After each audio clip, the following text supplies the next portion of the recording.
So I actually will probably introduce each of them before they speak so that you have a better sense of who they are and don't mix them all together into one. Our first speaker will be Sadio. Oh, I should say headsets for translation, which is going to be very relevant for Sadio's talk. Headsets are available outside the door. Channel 1 is for French. Channel 2 is for English. Now, Sadio Kante, she works for Reuters, and she's had a very distinguished career. She's a wonderful speaker, but she's speaking French, and so headsets perhaps. She's a radio show. She was a radio show host in Mali before she anchored the news and news shows for stations in Burkina Faso, Senegal, and Mali. She was also a for foreign news outlets, including the BBC, News Online, Associated Press, and she reported for the 61st General Assembly of the United Nations. She works as a press officer for them. She was actually working for Reuters TV Mali and was a video reporter in Congo, expelled from the Congo in 2014. They said that she was a threat to the security of the state because she did not have a valid residency card. I will let Sadio tell you more about that and her experiences now. Thank you.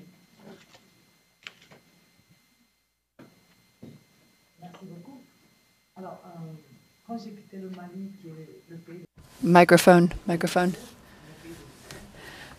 So I'll talk to you about my country of origin, Mali, and I know that we have a lot of problems there. First of all, when I was a journalist, I started, first of all, working in Congo, rather, my country of origin, and I looked at what was going on, and I was young, and I didn't quite understand what was going on, and I said to myself, I need to be a journalist so I can understand what's going on, and 20 years later, I still don't really understand what's going on in that country. But then I also thought to myself, I really shouldn't be working in my home country, in my birth country, because that's where the place where I have my relatives, my family, because there are always threats, there are assassinations, and there's a lot of corruption, and people who dare to speak out against it are often threatened. So myself 20 years later, now there's some semblance of democracy, and maybe I can go back and work in Congo. But so I left, I went back, and as soon as I arrived, it was the first point was that I saw that there were two different camps. There was the president's of money, missions, and either you were on the president's camp or you were in the other camp, which made you an opponent. So it was very clear. If you worked with civil society, then you were part or you worked with the government. But you had to be either in one camp or the other. If you were in one camp, if you're in the president's camp, you wouldn't have any problems. But chose to be neutral, and that just didn't sit well. The first time that I had problems was when Alassane Ouattara came to Brazzaville. And somebody from civil society was there. It was a cameraman, or my cameraman went over to say hello. I was asked to come over and see the cameraman because otherwise I was going to be discredited and I wasn't going to be able to continue working. But I said that they told me I had to be accredited, but I said no, I'm not going to be. I've been working for years with Reuters, and Reuters wants me to work for them because this is who I am, because I work with everybody.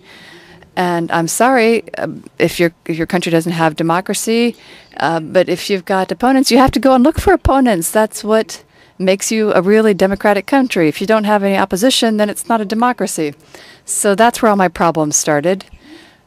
I have been beaten. I have been thrown into jail. I've had a lot of problems.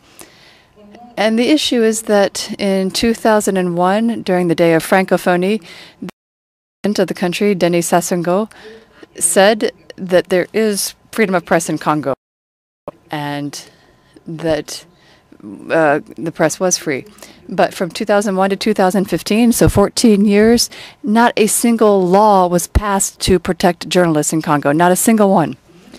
And then journalists themselves don't even know what type of legal redress they have or what legal protections there are for them. All they hear is, no, you can't do this, you shouldn't do that. But there's no support, there's no coalition of journalists, there is nothing there to help and help them to be able to form a group to be able to say stop to the government and to put an end to this. Now, the journalists are often accused by the government. What are you doing? What have you said? What have you done? And when there was the trial for Colonel Chulu on September 16th, I was in the courtroom, and I was beaten. My clothes were torn and everything. And 3 months later, the same colonel was captured again. I left my house. I even took a bullet in the process, and I found a group of people who wanted to express themselves. So I gave them a chance to speak out, and the police officers surrounded me, and they took my headset, and they practically strangled me with it. And then they sent me to jail on the pretext asking young people to choose between Sassou, the president, and the colonel who was going to be captured or arrested later. And I said, well, that's my job. You can't have a presidential campaign without this choice. But when they see that there are journalists out there, they asked and there was an outpouring from other journalists in solidarity, and then they asked the president to release me. But I was out in the field reporting, and that was in December 2013. Now, in March 2014, in an area of the country where I was reporting with the indigenous people, it was an international conference on indigenous peoples, and the presidential press corps was part of the group, and they activated people. They got people to put pressure on me. I was filming the president with the other presidents who were there for the conference, Idriss Déby and the president of the African Union. I was filming them, and they came up to me, took my camera, and said, get out of here, because I was filming with a tripod. And apparently in Congo, you're not allowed to film the president. And I mean, I know there are cases when perhaps you can rig up a camera to shoot at somebody with a camera, but I don't think you can kill anybody with a tripod. But this is another facet that I've discovered, is that journalists, there were journalists that came up to attack me and told me to get out of there, to leave, because I was covering this event. So when we left in June 2015, when there was an operation to expel one of our colleagues from the DRC, I said, it's good to make sure our borders are secure, but this can't be some sort of lawless protection. Because we saw cases where students were leaving school and then they were being expulsed. There were cases of rape against women in our neighboring country, and this was being committed sometimes by police officers from our country, and it was being telecommanded by a military officer who was powerful than all the other generals and admirals of the country. So I made a decision, even when we got together, because my biggest problem at the time was that when he got there, when my colleague got there, who was the director of a television station, some problems where he was beaten, his offices were raided, and his computer was stolen because he was they said he was spying on the government, and so his passport was stolen, and then his sister was raped before his very eyes, by 3 police officers from the He was supposed to be killed, and at the last minute they decided they wouldn't kill him. So this was at about 1 o'clock in the morning at his time, and then I was called at 6 a.m., and by 6:30 I was at his house, even though it was pretty far away. So I had my camera, I took some quick photos, even though they weren't all that great. I put it on my blog, I put it on Facebook to show what had happened to this person, to get his story out, to talk about how he had been attacked, because a few days before he had done a report and he had taken some photos on people from the opponent group, from the opposition group, who had been attacked. And so the government wasn't very happy with that, and that's why this happened to him. So while we were looking to find help him find his suitcases so he could leave, the next day I was called into the police office, the police station. I was interrogated, and I said that I had put this on Facebook and on my blog, and I got all the other big media outlets like RFI, BBC, and a whole bunch of other media outlets involved so that they could get the word out too and make this story known. And the next day, I was taken to the police station at 5 p.m., and by 1 a.m., I was on a plane being sent out. So I was born in Congo, but I don't have Congolese nationality because of this. And so with all these different stories, all these different problems, what I ask of the international community for Congo is to apply. In other words, all of our problems are the fact that the president wants to have a third term of office. He's been in office for a long time. He wants to have a third term. And in 2002, there was a new constitution that was implemented. It was supposed to take him up to 2007, but all of our problems are basically related to the fact that we're not applying term limits, that there are a lot of people that do not want him to have a third term. We don't have, people don't have access to water, electricity, living conditions are very difficult, and we had the second largest forest in the world, but we don't have wood, we don't have water, although we have lakes and rivers. This has led a lot of people to leave our country. They're going to other countries now, France and other areas, and so we don't know who's going to keep confiscating our liberty because we're taken hostage by this. When you're somebody who's close to the president, you don't have any problems. You can easily take an airplane. You can, if you're sick, you can easily get a flight to France to get medical treatment. But that's not for everybody. That's only people who are in the president's circle. So I want everybody to focus on our country. Mais les rebelles même qui se droguaient, qui avaient beaucoup de problèmes, ils n'ont jamais fait du mal à un journaliste. C'est Guy-André Kiefer qui a eu des problèmes. No journalists had been hurt. The investigative journalists were there and were working on the issue, but those of us who had left Mali to cover what was happening in Côte d'Ivoire, where much worse things were occurring, nothing happened to us. Yet in Mali, where I am currently, on April 9th, only April 9th, once again, I was handcuffed and put into jail for 6 hours because I wanted to take photos of an explosion that had occurred in my neighborhood. People,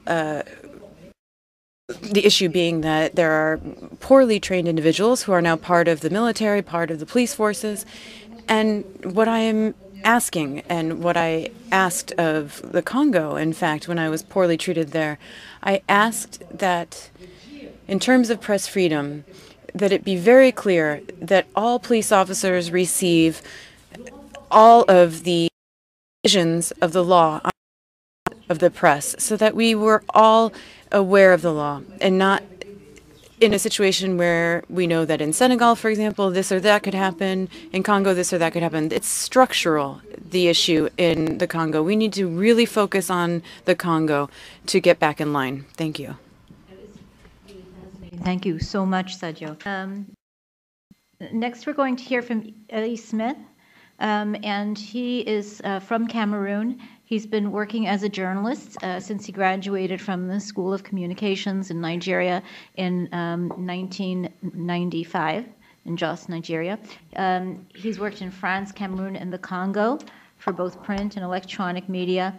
And he's worked in the service of Radio France International, France 24, and Télé Sud in France. While he was in Cameroon, he served the state-owned Cameroonian radio and television station, and until he was brutally attacked and expelled from the Congo last year. I think you heard a little bit about that. Elie was director of a privately owned TV station in Brazzaville called MNTV. He is currently the deputy editor of the bi-monthly magazine called Terra Africa, and it's published out of Paris. I'll let him tell you whether there's a need to be publishing out of Paris. I suspect there might be for the kind of reporting he does.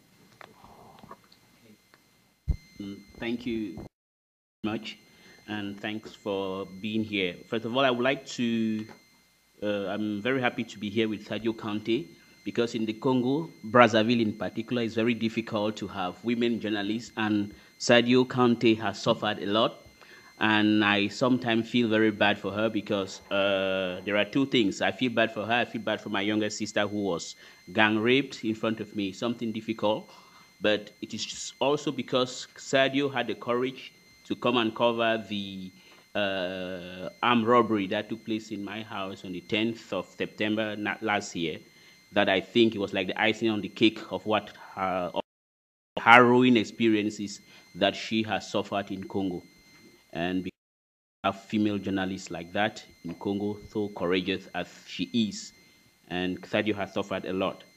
But then I think she has suffered because Congo is a place where we just talk mostly about oil, forests, and nobody gets interested about a violent dictator country controlled by a clan for almost 32 years.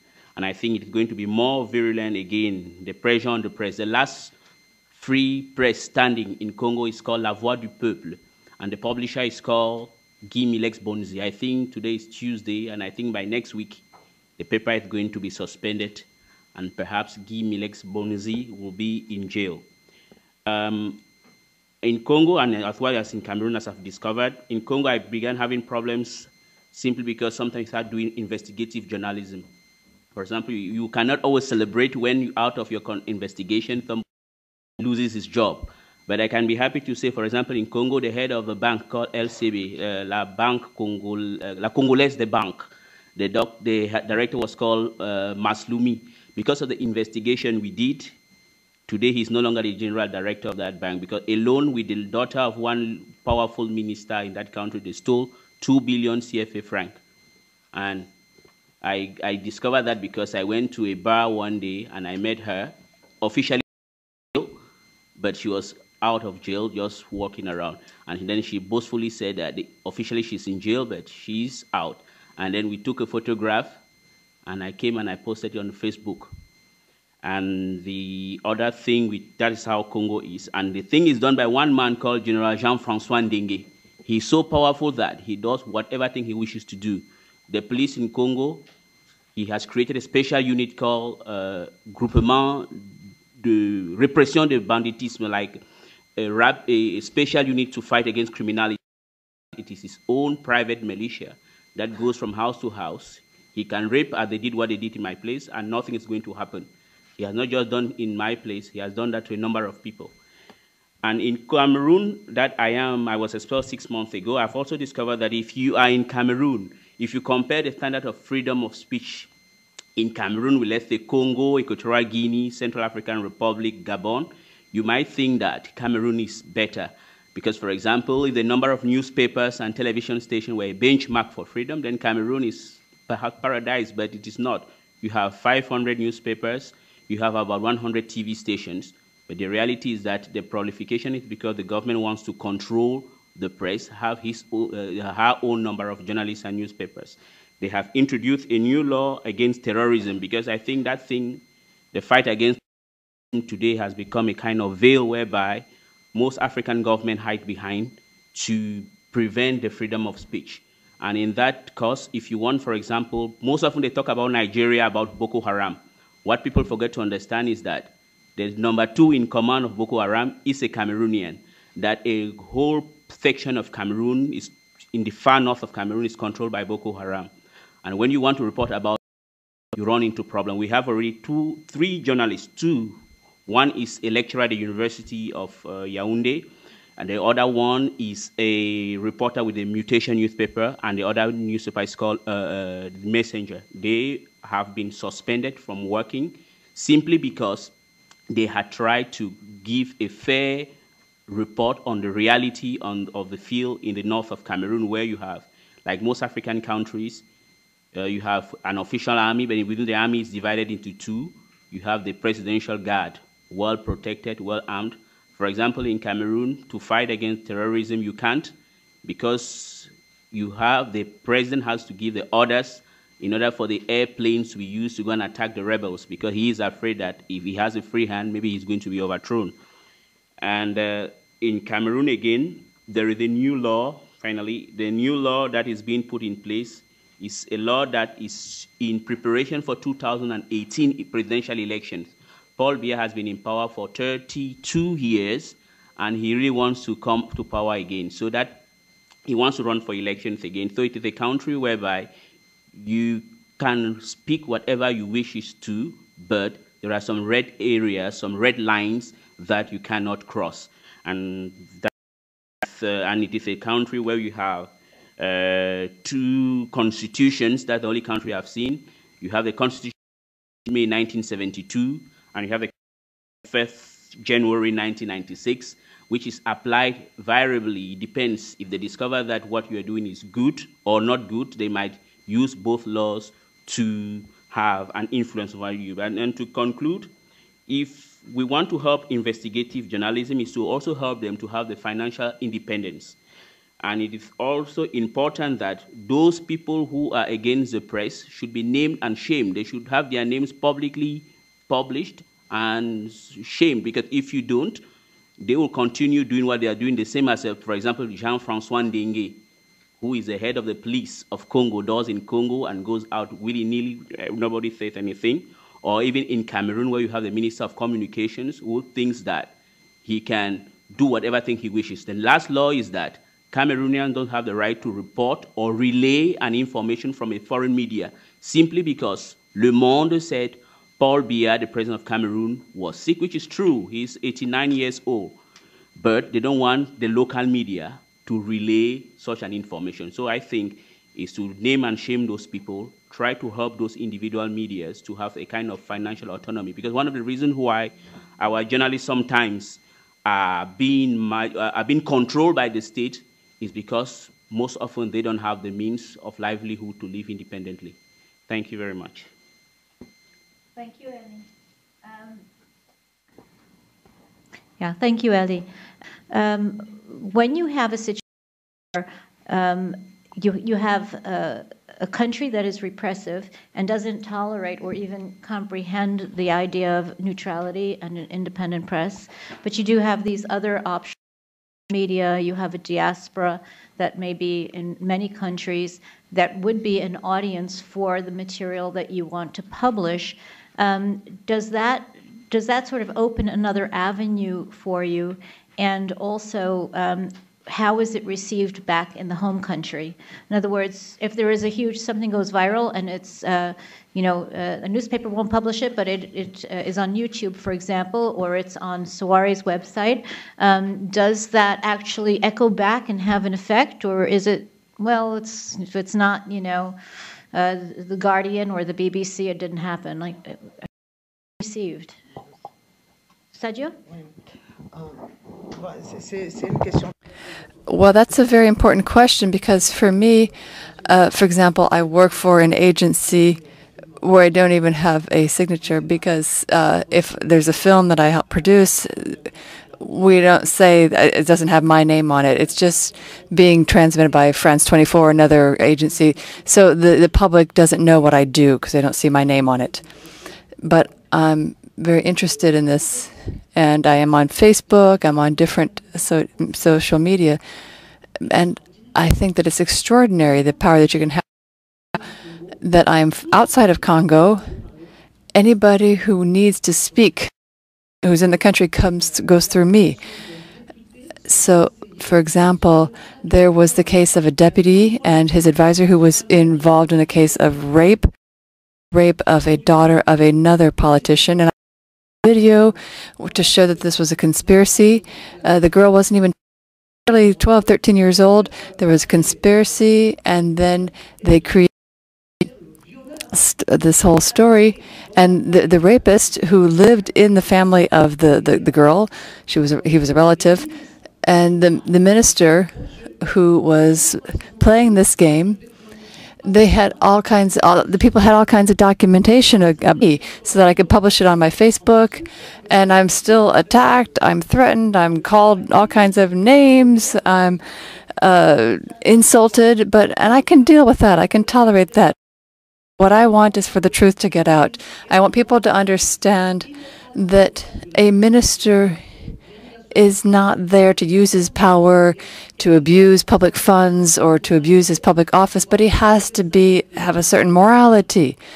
There was another case, a minister of the interior, somebody who was expelled, rather the one who expelled us, who chased us out of the country under General Ndenguet. So I reported several other ministers, other politicians, causing these problems for the Congolese. So, if you will, these are an outlet, the meeting point for all the Congolese who can't express their voices in Congo, but they can express their voices through us and through this space. I want to make sure that this is available. This is a space that's available to these people, and then I want to be able to transfer these capacities to other journalists so they can have the same impact. Because I just have a little bit of power, if you will, and I would like to have others to be able to help me enlarge this space, and to be able to do something so that people can have a more open mind in Congo, so that the politicians can enforce the laws, that people can express themselves, say, no, we don't want the president to have another term. We want a change of power. We want a transition. But nobody, not even 1% of the Congolese population even really knows the law, understands the law. They don't even know what the law says. They don't know the Constitution. And it was about a year and a half ago, I believe, I started working with people and I started publishing information about the Constitution in Congo. And now everybody wants to have a Constitution. But a year and a half ago, nobody could have told you that this is what Article 1 says, this is what Article 6 says, Article 56 says, and Article 56 actually prohibits multiple terms, and the other articles prohibit changing the laws. And so people didn't understand. But now, in fact, it's to amend the Constitution is something that's a very serious matter. And in our Constitution, in fact, somebody who attempts a coup d'etat could be thrown into prison for his entire life. And so people didn't really understand what the Constitution said. Now they're starting to understand, and they're starting to see the value.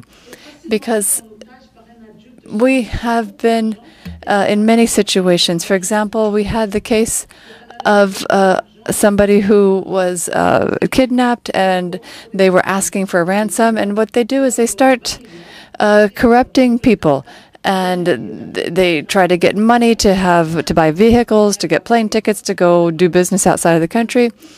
And people can no longer speak out about this like I can, because this is dirty money, and people only know that. And then when people don't need these, when these people are no longer of use, these young girls are thrown out in the streets. They might kill themselves. They might have to turn to prostitution.